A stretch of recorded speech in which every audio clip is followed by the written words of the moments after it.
మామూలుగా మనం ఆలయాలకు వెళ్ళినప్పుడు ప్రదక్షిణలు చేస్తూ ఉంటాము. కొందరు 3 ప్రదక్షిణలు చేస్తే మరికొందరు 5 ప్రదక్షిణలు చేస్తారు. ఇలా ఎవరికి ఇష్టం వచ్చినట్టుగా ప్రదక్షిణలు చేస్తారు. మనకు ఉన్న కష్టాలు అన్నీ తొలగిపోయి సుఖ సంతోషాలతో జీవించాలని ఆలయంలో ప్రదక్షిణలు చేస్తూ ఉంటారు.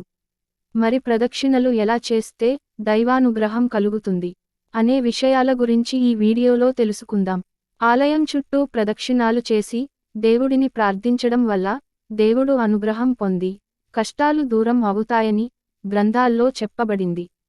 అయితే ఆలయానికి వెళ్ళినప్పుడు గర్భగుడి చుట్టూ ప్రదక్షిణలు చేసేటప్పుడు కొన్ని నియమాలు పాటించాలి. ధ్వజస్తంభం చుట్టూ ప్రదక్షిణం చేసిన తరువాత దైవదర్శనం చేసుకోవాలి. ఒక్కొక్కరు వారు మొక్కుకున్న మొక్కు ప్రకారం ప్రదక్షిణల చేస్తూ ఉంటారు. దేవాలయంలోకి ప్రవేశించగానే ముందుగా ధ్వజస్తంభానికి సాష్టాంగ ప్రణామం చేయాలి. ఎందుకంటే ఇది కూడా స్వామి రూపమే. నెమ్మదిగా దేవుడిని మనస్సులో స్మరిస్తూ ప్రదక్షిణలు చేయాలి. మనం ప్రదక్షిణలు చేసే సమయంలో తప్ప మిగతా సమయాలలో దేవాలయంలో ఉండేటువంటి ధ్వజస్తంభం నీడను మన మీద పడకుండా చూసుకోవాలి. ప్రదక్షిణలు చేస్తున్నప్పుడు ధ్వజస్తంభంని తాకకూడదు. సాధారణంగా ఎటువంటి దేవాలయంలో అయినా కనీసం 3 ప్రదక్షిణలు అయితే తప్పనిసరిగా చేయాలి. దేవాలయంలో తూర్పు దిశగా దీపం వెలిగిస్తే పుణ్యం లభిస్తుంది. దేవాలయానికి వెళ్ళినప్పుడు విగ్రహానికి ఎదురుగా నిలబడి నమస్కారం, స్తోత్రములు చదవకూడదు. ప్రక్కగా నిలబడి చేతులు జోడించి నమస్కరించి వేడుకోవాలి. ఆంజనేయస్వామి దేవాలయంలో కనీసం 9 లేదా 11 ప్రదక్షిణలు చేయాలి. ఇలా చేయడం ద్వారా దీర్ఘకాలిక ఆరోగ్య సమస్యలు తొలగిపోతాయి. శివుడి ఆలయాలను దర్శించినప్పుడు సాధారణంగా ప్రదక్షిణలు చేయకూడదు. శివాలయంలో కేవలం చండీశ్వర ప్రదక్షిణం చేయాలి. అదే విధంగా అమ్మవారి ఆలయాలను సందర్శించినప్పుడు 3 లేదా 9 ప్రదక్షిణలను చేయాలి. వెంకటేశ్వరస్వామి, గణపతి, సాయిబాబా వంటి దేవాలయాలలో 9 లేదా 11 ప్రదక్షిణలు చేయాలి. గుడి చుట్టూ ప్రదక్షిణలు చేసేవారు కొంతమంది ఆలయం వెనుక భాగం తాకుతూ ఉంటారు. ప్రదక్షిణలు చేసేటప్పుడు గుడి వెనుక భాగం తాకకూడదని పురాణాలు చెబుతున్నాయి. కొన్ని శాస్త్రాల ప్రకారం గుడిలోని వెనుక భాగంలో రాక్షసులు ఎక్కువగా ఉంటారు. అందుకే మనం ఆ వైపున తాకితే రాక్షసులను నిద్రలేపినట్టు అవుతుందట. ముఖ్యంగా మహిళలు దేవాలయంలోకి వెళ్ళినప్పుడు కుంకుమ బొట్టు ధరించాలి.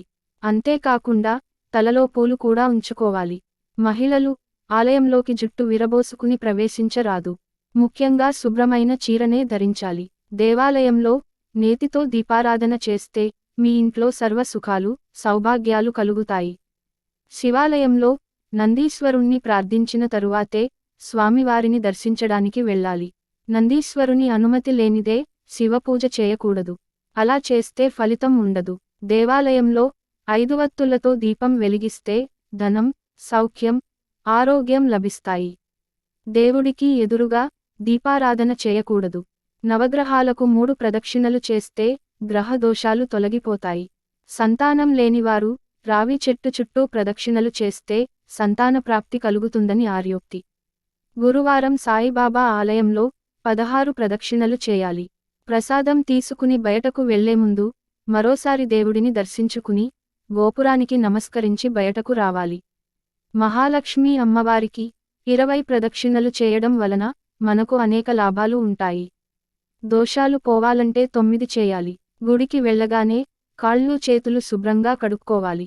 ప్రదక్షిణలు ఎన్ని చేసినప్పటికీ కూడా ప్రదక్షిణలు చేస్తూ ఉన్నప్పుడు మన ధ్యాస అంతా ఆ దేవునిపై ఉంచి దేవుని నామస్మరణ చేస్తూ ప్రదక్షిణలు చేయాలి. ప్రదక్షిణలు చేసేటప్పుడు చాలా నెమ్మదిగా దేవుని నామస్మరణ చేస్తూ నెమ్మదిగా ఇతరులను తాకకుండా చేయాలి. ఇలా చేయడం వల్ల మనం కోరుకున్న కోరికలు నెరవేరుతాయని ఆధ్యాత్మిక పండితులు చెబుతున్నారు. ఈ విధంగా ఇష్టమైన రోజున మీ ఇష్ట దైవం అయిన దేవుడికి ప్రదక్షిణలు చేసి దేవాలయంలోకి ప్రవేశిస్తే మీరు కోరుకున్న కోరికలు తప్పనిసరిగా నెరవేరుతాయని వేద పండితులు చెబుతున్నారు. విష్ణు స్వరూపమైన అరటి చెట్లను దేవాలయంలో నాటితే సర్వదేవతల ఆశీర్వాదం లభిస్తుంది. ఎర్రటి వస్త్రాలు ధరించి గుడికి వెళ్తే మంచిది. దేవాలయంలో ఉన్న గోమాతకు పచ్చి గడ్డిని తినిపిస్తే మీ ఇంట్లో సిరిసంపదలు వెల్లివిరుస్తాయి. ఏదైనా అమ్మవారి దేవాలయంకి వెళ్ళినప్పుడు ఖచ్చితంగా కొబ్బరికాయను కొట్టే రావాలి. ముఖ్యంగా ఆలయంలోకి ప్రవేశించిన తరువాత మనం అబద్ధాలు చెప్పకూడదు. దర్శనం అయ్యి తీర్థం తీసుకున్న తర్వాత కాసేపు స్వామి అమ్మవారి సన్నిధిలో ప్రశాంతంగా కూర్చోవాలి. ఆలయానికి వెళ్ళి వచ్చిన వెంటనే కాళ్ళు కడుక్కోకూడదు. కాసేపు కూర్చున్నాక కడుక్కోవచ్చు. దేవుడ్ని కనులారా చూసి ఆ తరువాత కనులు మూసుకుని ప్రార్థన చేయాలి. గుడిలో నిల్చుని తీర్థం పుచ్చుకోవాలి. మనం చేసిన పాపాలు పోవాలంటే ఏదైనా దేవాలయంలో కనీసం 108 ప్రదక్షిణలు చేయాలి. ప్రదక్షిణలు చేసేటప్పుడు ఓంకారం జపిస్తూ ప్రదక్షిణలు చేస్తే కోరుకున్న కోరికలు నెరవేరుతాయని ఆధ్యాత్మిక పండితులు చెబుతున్నారు. గుడికి వెళ్ళే ప్రతి భక్తుడు గుడిలో ఉన్నంతసేపు తన మనసులో దేవుని ప్రార్థిస్తూ ఉండాలి. పూజా విధానానికి అనువైన సమయం బ్రహ్మ ముహూర్తం మరియు సంధ్యా సమయం. బ్రహ్మ ముహూర్తంలో పూజ నిర్వహించడం వల్ల మనం అనుకున్న కోరికలు వెంటనే నెరవేరుతాయి. బ్రహ్మ ముహూర్తం అంటే తెల్లవారుజామున 3:30 నుంచి 5 గంటల మధ్య సమయాన్ని బ్రహ్మ ముహూర్తం అంటారు. ఈ సమయంలో ఎటువంటి శుభకార్యమైనా తలపెట్టవచ్చు. బ్రహ్మ ముహూర్తంలో పూజ చేయలేని వారు ఉదయం 10 గంటలలోపు పూజ పూర్తి చేస్తే ఉత్తమం. కాస్త ఆలస్యం అయితే 11 గంటల వరకు పర్వాలేదు. కానీ మిట్ట మధ్యాహ్నం సమయంలో పూజ అనేది ఏమాత్రం సరికాదని పండితులు అంటున్నారు. పురాణాల ప్రకారం శివుడు మరియు పార్వతీదేవి సాయంత్రం సమయంలో భూమిపై సంచరిస్తుంటారు. అందువల్ల శివపార్వతుల ఆశీర్వాదం పొందాలంటే సాయంత్రం పూజలు చేస్తే మంచిది. మనం ఆలయంలోకి ప్రవేశించిన తర్వాత వస్త్రంతో కానీ ఏదైనా టవల్తో కానీ మన శరీరాన్ని కప్పుకోవాలి. గుడి బయట యాచకులు ఉన్నట్లయితే వారికి ఏదో విధంగా సహాయం చేయాలి. ముఖ్యంగా మన ఇంటి దగ్గర నుంచి తీసుకెళ్లిన ప్రసాదాన్ని గుడి బయట పంచితే చాలా మంచిది. అర్చన చేయించుకునేవారు గోత్రం, ఇంటి పేరు, నక్షత్రం చెప్పుకోవాలి.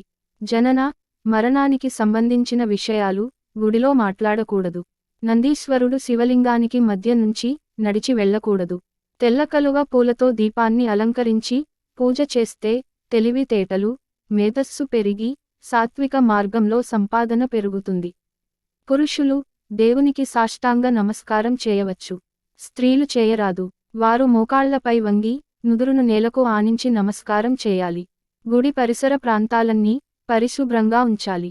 కొబ్బరి పెంకులు, అరటి తొక్కలు గుడిలో నియమించిన నిబంధనల ప్రకారం తొట్టిల్లోనే వేయాలి. ఆలయంలో అనవసరంగా మాట్లాడటం, పరుష పదజాలం ఉపయోగించడం చేయరాదు. ఈ వీడియో మీకు నచ్చితే లైక్ చేసి సబ్స్క్రైబ్ చేయండి.